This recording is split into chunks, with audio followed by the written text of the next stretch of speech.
tragic times, and the level of uncertainty due to COVID-19 is unprecedented. But we should all be resilient.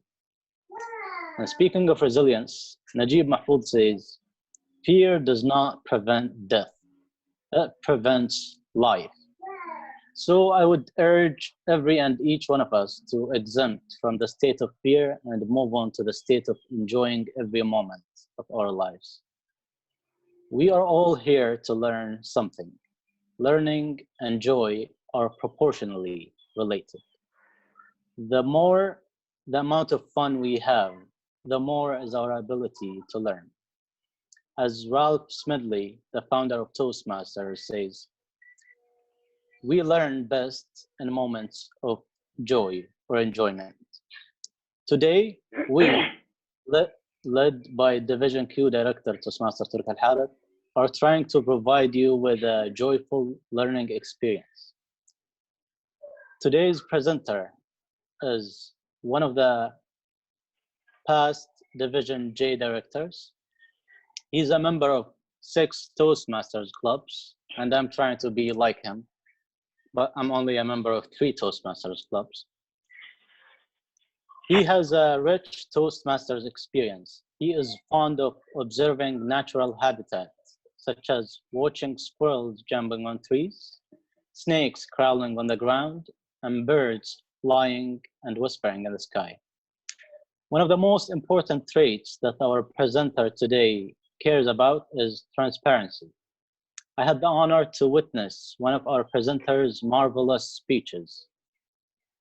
In that speech, our presenter's message was the following: we hold 2 powerful tools between our lips, silence and smile. Fellow leaders, please mute your mics, smile, and give it up virtually to DTM Fattah Nail, who is going to enlighten us about Toastmaster meetings and responsibilities. Thank you. Thank you so much for that introduction. I'm humbled. Fellow Toastmasters and those who attended, thank you very much indeed. Although I'm going to be honest, as always I am, this actually session was, when I agreed with the DTM, Toastmaster Al-Harthi, was intended for the new members in some of the clubs who actually wanted to make speeches rather than take roles. So they were targeted, and my job was to actually inspire them. But as I don't see much of them, I see mostly veteran people, veteran members on this thing. So I will seek to actually get their feedback later, as I said many times, because I know my limits. I'm a teeter when it comes to actually presentations, but I am lucky also enough today to have a friend of mine who is a guru in this field, and that is DTM Samer Yunus, who will obviously take over from me and polish what I did and maybe present the subject much better. However, I'll do my best. So, and I'm lucky also that the fact that this is recorded by Toastmaster Al-Harthi, so at least even if those who cannot attend for whatever reason, who are the target audience, they can at least see it later on a video. Okay, having said that, let's jump into the subject right away. Now, what I'm going to talk about today, which most of you, of course, know, is club meetings and roles and responsibilities and benefits, because we noticed that some of the new members, they would like to come and they would like to make speeches and progress from one speech to another. And every time club, the VP of education, they are suffering because they keep asking for people to take roles. And they think, you know, some of them think roles are beyond their ego. Now, having said that, so as I said, it's called club meetings, roles and responsibilities. Now, if you can see, ladies and gentlemen, at the bottom here, I have 2 guys who are actually arguing, you know, this one on the right who is wearing white and this one on the left who is wearing black. And you know what they argue about is the black saying, you know, you should wear black suit when it comes to this event. While the guy said, no, you should wear a white one. So relax, both of you. I'm neither wearing white nor blue. Okay. So having said that, the question is always, why did you join Toastmasters? This is a question sometimes we want to stop. Even if you are veterans, we have to stop and ask ourselves, why did I join Toastmasters in the first place? You know, why? Why did I join? Let me think about it. And then the answer is very simple. The reason we all join Toastmasters is the same reason that 360,000 people for Toastmasters in the world have joined Toastmasters, whether you're in India, whether you're in America, whether you're in Saudi Arabia, whatever you are. We join for the same reason. And that reason is the mission of TMI. Because we're looking for the opportunity to develop oral communication, the opportunity to become better leaders. And by doing so, and by practicing this, what do we gain? We gain self-confidence and growth, which will not help us only in Toastmasters, but also in our real life, in our jobs. You know, when I first was approached by DTM, DTM Dr. Shakir Anjum, and asked me to join Toastmasters, I was a CEO and create a club. I said to him, what is it? He said, oh, this is where you grow and you become a better leader. So I smiled. I said, take a break. I've been a leader for 40 years. I'm gonna learn new things. And he kept insisting. And then, of course, I thought of my team, Maybe they can actually benefit. And we created this club. And guess what? I found out, ladies and gentlemen, I can learn. It doesn't matter how much you've been actually as a leader, you can still learn because life is a continuous process. Another reason why we joined Toastmasters is because of the values of Toastmasters. The values which actually agree with our own values in life, respect. And there's a lot of mutual respect in Toastmasters. No boss and bosses, or no, you're just the same team. It's fraternity, you know, and there's integrity and honesty and sincerity, particularly in judging. And that's a topic which I don't want to touch at the moment. And also service. You know, look at these great leaders, DTM Samar, DTM Sheikh Shakir Anjum, DTM Nazir Gazak. They're great leaders. Some of them got 4 or 5, DTMs, and they still serve people and excellence. And that's what we try to reach. Now, to sum it up, so why do we join? We join in order to learn and to develop so that we learn new skills in communication and leadership skills, and obviously gain self-confidence, and we grow. Having said that, can we start? Because really, this is only an introduction, so we would like to start about the club, meeting roles, and benefits. So here we go. Now, the importance of club roles and meetings, ladies and gentlemen, is just like, is to find your identity so that you can be committed. And then once you're committed, you assess, and then you develop and go to advance. Now, see, very clear. Now, if you go to the top here, that's where we can now be deployed. Go down. Who are the talents we need to retain? Yeah, this is important to play roles. And then go up. Do we need to have the same expectations, aspirations? Now, go down. What is the best portfolio? Do you get me? You see, these are the roles. Is that clear? Very clear. It is not clear for me. It's mumble jumble. That's why I've tried to go away from these beautiful presentations, so many colors and so many boxes. And whoever did it is great. But, I was trying to follow. Shall I read the top box or the bottom box or the talent? It's amazing. So that's why we learned in Toastmasters that storytelling is the best way to get a message across. And I'm here to tell you a story because facts tell, but stories sell. So I'm going to tell you very quickly 3 stories which are also related to our topic and role playing. So these are the 2 stories. Now, the first story is what you see on top there is a general manager of a 5-star hotel for 25 years.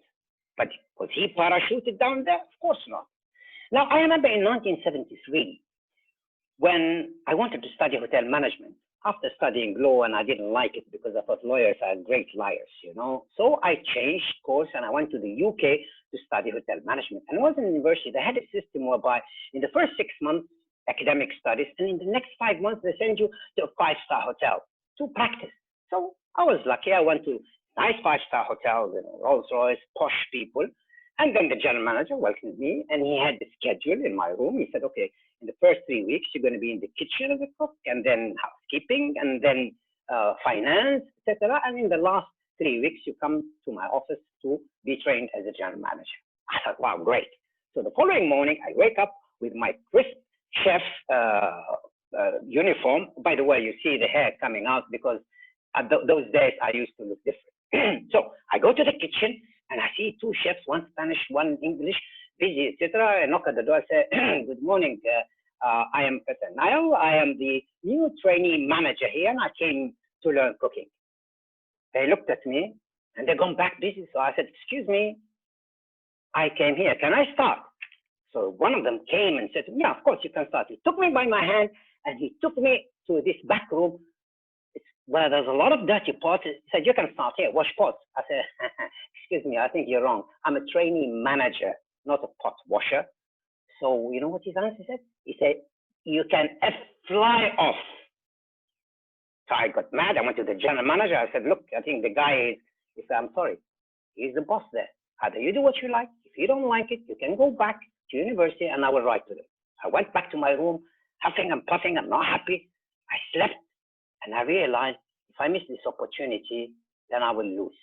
So I woke up in the morning. They started at 7. I went at 6, put a t-shirt, put a jeans, okay, and I took my walkie-talkie those days, not walkie-talkie, Walkman those days, that's why music, and I went straight and started washing the pots and singing, etc. When they came at 7 o'clock, they looked at me and they were amazed. Okay, well, they kept throwing pots, and I kept cleaning and singing. And for the last 3 days, that's what I did. So on the 4th day, he came to me and said, now I think you're almost ready, okay? So I was happy and I thought, oh, I'm going to start cooking. And what ready for what? He gave me bags of onions to peel. I was peeling onions all day long, tears coming. I came the following day, of course, I put some goggles, you know, the swimming ones, so I don't see my tears and music, and I kept doing that for 4 days. And after that, ladies and gentlemen, they said to me, now you're ready. They took me in, and they obviously started learning how to cook, and I spent 2 weeks with them. And when I became general manager, guess what? No chef can actually bamboozle me because I know what's right, what's wrong. So this is the first story. Now, the second story is I was the CEO of a hotel, of a hospital, okay? And I developed something which said, hey guys, why don't we, every 3 months, we make a general cleaning, okay? So what I did, doctors, nurses, and even some organizations, Filipino organizations, Indian organizations, we used to help them by actually treating the people free of charge who couldn't afford it. They used to jump in and like, you know, on a Friday, we like to have 60, 70, 80 people cleaning, and those who are carpenters to help us do things. So I did a big job. You know, the following day on Saturday, the place looked so shiny, and what's broken was repaired free of charge, voluntary work. But at the same time, I didn't stay in my office as CEO and gave the orders. No, I came down, as you can see here, with my HR manager, hold the brush and clean with them, whatever. Now, why I'm saying these stories? Because in this story, we learn 2 things. This is the moral of the story. The first thing is start from the bottom up. If you want to learn, if you want to come to an organization like Toastmasters, whatever it is, you have to start from the bottom up. So tomorrow, when you grow and have to train and teach others, you know the roles because you have experienced them. What's the second lesson? The second lesson is when you reach the top, remain humble and be a service leader, like we see DTM Nazir, DTM Sama, DTM Anjum. Okay, no matter how you grow, no matter how much you are, you still remain humble and be a service leader. These are the 2 lessons. And that's why later on, you know, in spite of that, I met dignitaries, as you can see, Bush, King Khalid, Abdullah, Abdul Mahsen, and obviously leaders like Muhammad al-Qahtani and DTM al-Mahdi. Now, the other story, before I move on to the roles, it's these 2 guys which you can see. The one on the right, he also was on, both they were my mentees. Okay, the one on the right, he joined the hotel and he started from the bottom. He started from the kitchen. That's what I told him. If you want to learn, you have to start from the bottom. And he started from the bottom and he learned. And now he is general manager of a big hotel, of a chain of hotels, as a matter of fact, that his father owns. And the second one, which is on the left here, is also, came and he started the cashier, and then he worked as a waiter, and he worked, you know, because they were willing to learn. They were willing to know. And now he's working in Jubail, in Royal Commission, a very, very high position. And I'm proud to be their mentors. And I kept those two pictures on the right and on the left to remind me that this is where you start. So leaders don't create followers, they create more leaders. And why these two people were successful? Because they also started from the bottom up and they remained humble. That's why they became leaders. Now, ladies and gentlemen, the same thing applies to Toastmasters journey. It's no different. You know, you come as a new member, okay, and you start from the bottom. And guess what? You know, the first thing which happens to you, table topic. This is what happens to all of us. You know, I remember one friend, I invited him one day, and he was scared, and he's a very close friend of mine, except he was bigger than me in healthcare. And I said, no, don't worry about it. You know, there's nothing. Just sit and watch. If you like it, fine. If you don't like it, you can go. And guess what, ladies and gentlemen? The table topic of the day, coach him. And he called his name.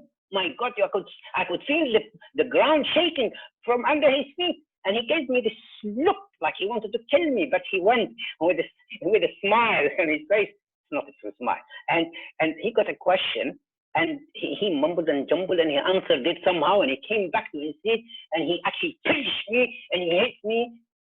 But guess what, ladies and gentlemen? He developed himself eventually, because after that, what happens? You go to your icebreaker. Why? Because in the table topic, you felt confidence, and you got claps, and then you're ready to go. And then, of course, after that, you started taking projects, and you start taking projects and pathways. Wow, confidence. That's what Toastmasters gives us. And what happens after that? You start taking roles. You know, you become a vote counter and an evaluator, and eventually a general evaluator, and a Toastmaster of the day, where you actually are the boss of the meeting. That's how it happens. And then, if you are interested, then you become a secretary, VP Education, club president. And we have a very good example here. Toastmaster Lamia, who is the president of Oasis Toastmasters Club. I remember when she came and she delivered a stable topic. She was shaking and she wasn't sure, but she had a great mentor, DTM Nazir Al-Qasim, and he developed her. And she is now confident president, and president who are doing really fine. And we are learning from her in spite of all our experience. And of course, if you want to develop yourself further, sure, what you can do, you can go for other roles. You know, you serve the district. You become an area director, division director, CG, TQD, and then to reach the district directorship. If you don't want to follow that path, do more speeches, become a world champion. Why not? That's, ladies and gentlemen, by starting at the bottom and climbing up where you can actually develop yourself. But what it needs patience. You have to be patient. It needs perseverance, and it needs passion. You have to love what you're doing. Now, the same thing. Now, when it comes to where do we start? We start by doing table topic, and then we have to be encouraged to do roles. Roles are very important, because when you practice them, when you take, it's easy to say, oh, I know the timer. He's a guy who sits there, you know, you become a mentor one day and you get a new guy and he says, oh, but what is this? Oh, I say, well, the timer is the guy who actually holds the watch, and he goes, and yeah, and how about the evaluator? When you speak, he will evaluate you. He might ask you a question. You might be a little bit difficult to find an answer for it. Why? Because you haven't practiced it, you haven't done it. So that's why when you have a club meeting, it's important to take the role. And in a club meeting, there are 12 roles. There's a Toastmaster of the day, grammarian, 1 minute Toastmaster, general evaluator, art counter, vote counter, listening master, timer, table topic master, evaluator, speakers, joke master. All these are very, very important. And the more you take them, the more you practice them, the more you feel confident, and the more you actually develop yourself without you knowing. Of course, there is a third role, what we call a hot seat. You know, a hot seat. Sometimes people think, oh, I'll take a hot seat. There's nothing to do, you know, it's just sitting there. No. A hot seat is what we call a jack of all trades.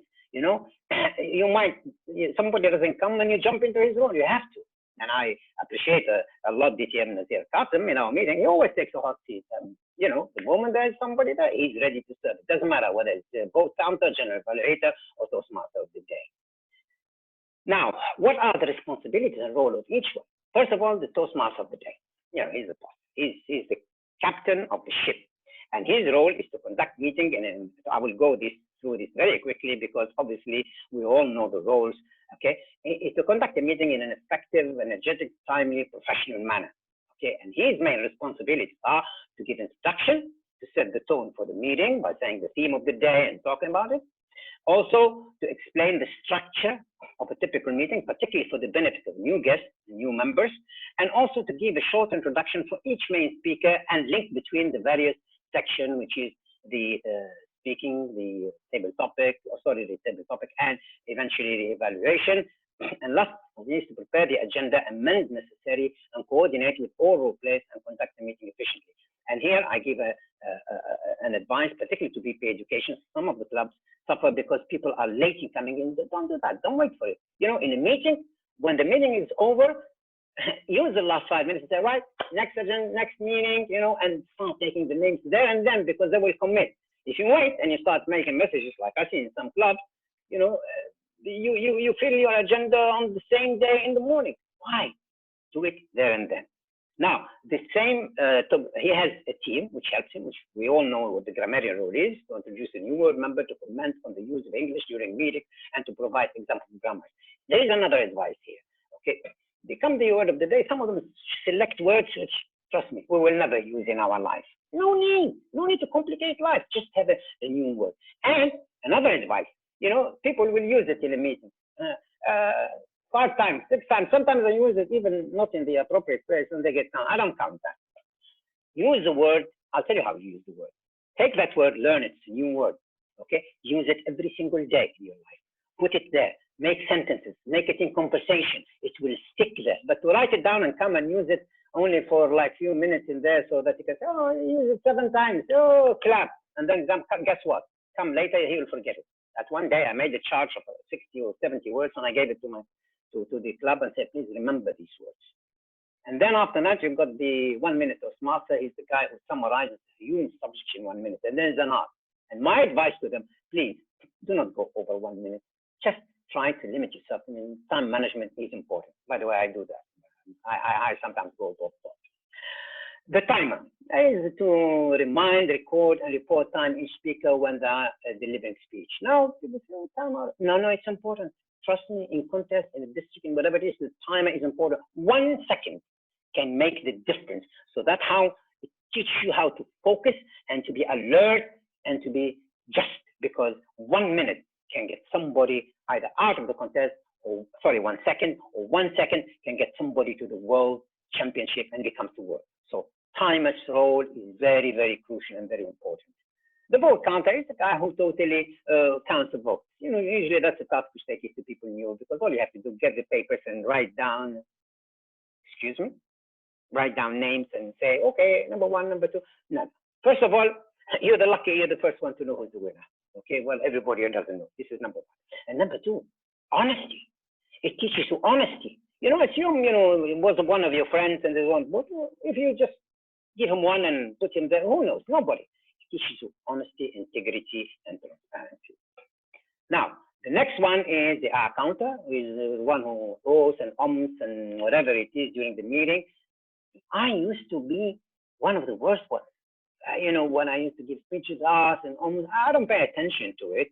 And when the R counter started saying 5 and 6 and 7, I said, just a minute, that's no good.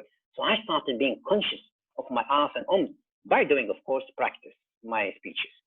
Listening master is to know the important information, speakers, and ask questions. This is important. It's important because that guy has to focus and he has to listen and he has to select the question. So it gives you the art of listening. It gives you the art of selecting, to know how to select questions. It gives you the art who to actually target. And you know, sometimes it happens to me. I'm not saying I'm a good listener. I'm a good listener, but sometimes I don't listen. So what happens? Somebody asks me a question. I smile. I say, okay, I'm a leader. I'm going to delegate. So I delegate this question to somebody else. Everybody laughs. I make a joke of it. I don't want to answer wrong. But listening is very important. Table topic master, he's the giant. He's the guy who comes happy every day because he's going to punch on the stomach, get the butterflies out. And the moment he goes out there, everybody starts sliding down the chair and what have you. He's a master. But my advice to him is the following. Because I've seen table topic masters make mistakes. You know, you get a new member, a guest, and he pulls him out and he gives him a question. Shakespeare said, to be or not to be? What's your take on this? Excuse me? What's your take on this? What's your take on this, you Mr. Table Topic Master? If I ask you this question and say, huh? No. Table Topic Master, please select question relevant to, first of all, to the team. And if you get a new member who's already scared and he doesn't know it, he's going to make his mind, give him a simple question. Can you tell us a little bit about yourself? Can you tell us, give him a question. Can you tell us a little bit about your job? Because once you give him something, he's confident. He's going to talk about his job. He knows the subject. Or he wants to talk about himself. He knows that. Give him something because he gets clapped. And then when he gets, and hopefully he wins, and that will give him confidence, and he comes back to the next time and becomes a member. It's very, very important, Table Topic Masters. And the next one is of course, the speakers. Speakers, my advice to them is very simple. Please don't come there and waffle. Come there and prepare your speech and practice so people can enjoy. Okay? And last but not least, of course, the evaluators. It's very, very important because these are the people who provide you with the advice, who provide you with the feedback, who tell you where you went wrong so you feel good about it, and they tell you where you can improve, and the sandwich style. The best evaluator, I love this, really became Jolly Kolamparampi. I love his evaluation. When he evaluates me, when I start listening to him, I feel my chest is up, and then he puts one thing at the end in the butt. Oh my God, he says, and he really slaughters me. Well, guess what? I learned from it, and I love it. Okay, and BTM Nazir is another one who's actually so honest, and he gives it straight to me, after, of course, praising me. The evaluator role is very, very important, but you take it and you have to listen, because this teaches you so many things. It teaches you how to listen, how to actually pick up the good things in the speech, how to pick up the where you can actually advise him. This gives you great skill by playing the evaluator. The general evaluator, of course, he is the guy who comes in there and he tells us whether the meeting was good, he gives us feedback, he brings his team, of course, with him. He's very important role. And actually, to reach that stage, you must go through all these roles so that you practice them, you know them, you make mistakes, you correct them, you improve, etc. So that when you come, because general evaluator has to give really, he's like the auditor of the meeting. Okay, has to give comments. So it's very, very important. You go through all these stages. And then you've got the joke master, the guy who comes and tells a joke. And usually in Oasis, when there's nobody who goes for this role, they ask me to come to tell a joke. They think I'm a joke, or maybe I'm a joke, I don't know. That's why in my mobile, I have about 50, 60 jokes. And before I come to the meeting, I read one of them because sometimes I think I might be dropped into it. So I'm always ready. And last but not least, the hot seat. And the hot seat is the guy, the jack of all trades, because this is where you can call you, snap you, somebody's absent, okay, immediately you go to the hot seat to take that position. And I love DTM Nazir Qasim. He always sits on a hot seat. He must be the Iceman, okay? And he takes any role, and that is really appreciated. So, ladies and gentlemen, your next question will be, if I want to become an effective and successful leader, do I have to take all these roles? Do I have to play these roles? The answer is absolutely yes. And once and twice and 3 times, and you become 4-time DTM, and you do them again and again, because first you want to learn, and then later on you want to serve. That's very important. And then you say, okay, why do I have to take all these roles over and over again? Well, the answer, ladies and gentlemen, is very simple. A successful leader needs to have, or needs to be, the following criteria, because every single one of them gives you that. What is that? You have to be an effective communicator. You have to be a good and active listener. You have to be a motivator. You have to be creative. You have to be a team builder. You have to be trustworthy, focused, sharp observer, analyzer, and able to coach and mentor. And you might say to me, which is which? No. I'm not going to go and say, oh, by the way, if you have to be a good listener, you have to be an evaluator so you can listen. So does the listening master. He listens. So does the general evaluator. So does the Toastmaster of the day, who might want to say something. Each particular role actually helps you to develop some more than others. But all these roles, all these characteristics are learned from taking the roles. I'm not going to specify each one of them. Why? Because performing all these roles, this is where you learn to develop skills as highlighted below. And always remember this, the three P's: prepare, practice, and perform. Whether you're doing a speech or you're general evaluator, observe, seeing what the general evaluators do, seeing what the Toastmaster of the day does. And here I go again, and I really hats off to our president, Toastmaster Lamia, and her mentor, DTM Nazir.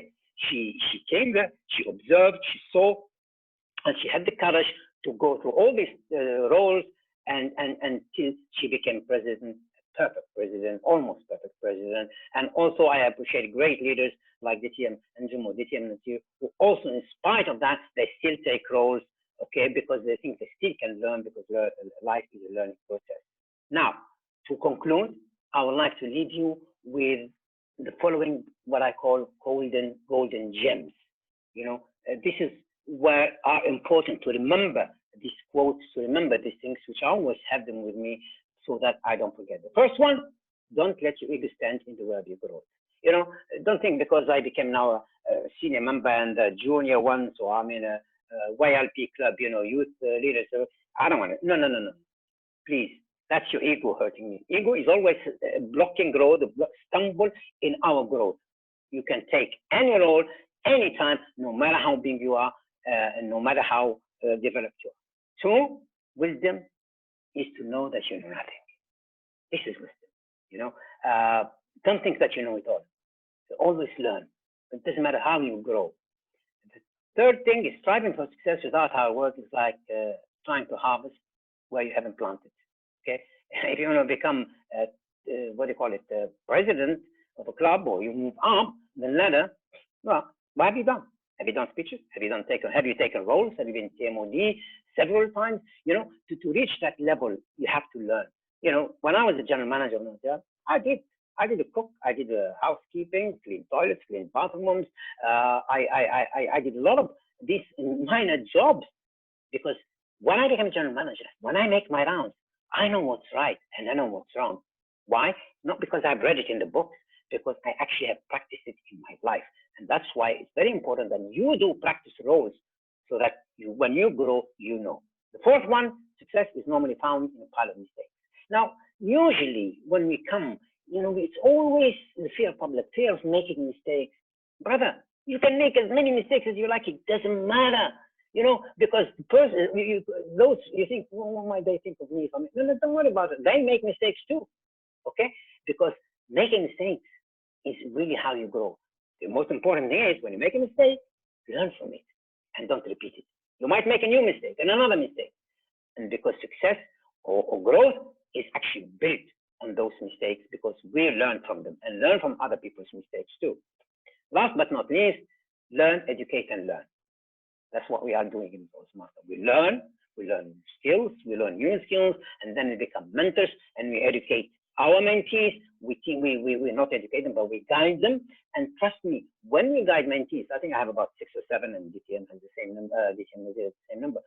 You'll be surprised. We learn from them too. Suddenly they ask a question. I say, I don't have the answer to it. Sometimes I don't have the answer to it. I pick up the phone and talk to the DTM Nazir. I don't know everything. And sometimes I learn from him, his way, his style, his emotion. It's very important to remember these 5 jewels. Your club and the roles you perform are your key to become a successful leader and an effective communicator. And I will never, ever forget, because I repeated these 2 pictures again and again, that I started from the bottom, and when I got up, I remained humble, holding a broom with my janitor and the nurse next to me and then the doctor next to me. It's not above my dignity. I'm proud to do it, to actually motivate and lead by example. Having said that, ladies and gentlemen, I do thank you for listening. I do thank you for paying attention to what I said. I hope it benefited some of you, but mostly I do look forward to my great leaders who are attending here to later on, privately, give me some feedback, no praise, but just what I could do better, because as I said, I'm learning, and do it privately, so that I will not let my ego get into the way. Don't worry about it. Do it privately, do it publicly, I don't mind. Thank you very much indeed. And of course, I'm looking forward to the next speaker who is guru in presentation, Lithium Yunus, Samir Yunus, because obviously I am a baby next to him. Thank you very much indeed, and I appreciate your time. Thank you, and bye-bye.